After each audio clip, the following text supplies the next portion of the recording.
I'm ABC 15 data analyst Garrett Archer, and I'm taking you inside the numbers on the government shutdown and federal employees. So when you don't count the military, the federal government employs over 4 million people. The government shutdown, now in effect, means many of them are on unpaid furlough, and that, of course, includes some of your neighbors. There are about 92,000 federal employees in Arizona. Per capita, it's in the middle of the pack at 22nd. Our neighbor New Mexico, its neighbor Oklahoma, as well as Wyoming and Montana, have much higher per capita ranges of 44 and 55 federal employees for every 1,000 workers. The lowest rates are in the Rust Belt and New England, and the highest rates, no surprise here, the nation's capital itself and Maryland. Arizona's federal workforce is mostly VA and DHS employees. The largest employer is the Veterans Health Services, over 20,000 Arizona workers there, followed by 13,000 at U.S. Customs and Border Protection. It drops very quickly from there, 8,000 at Indian Health Services,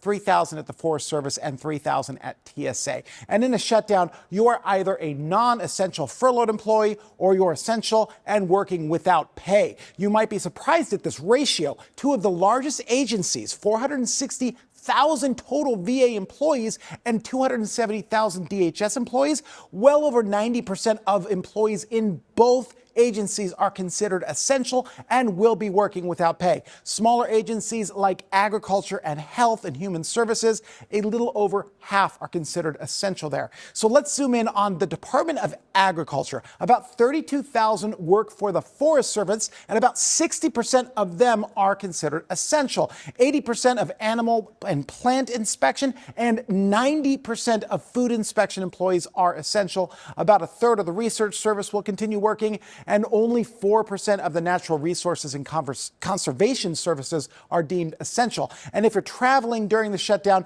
getting through security will probably be okay. 95% of TSA employees are essential, but be nice to them. Remember, they are working without pay. With a look inside the numbers, I'm Garrett Archer, ABC 15, Arizona.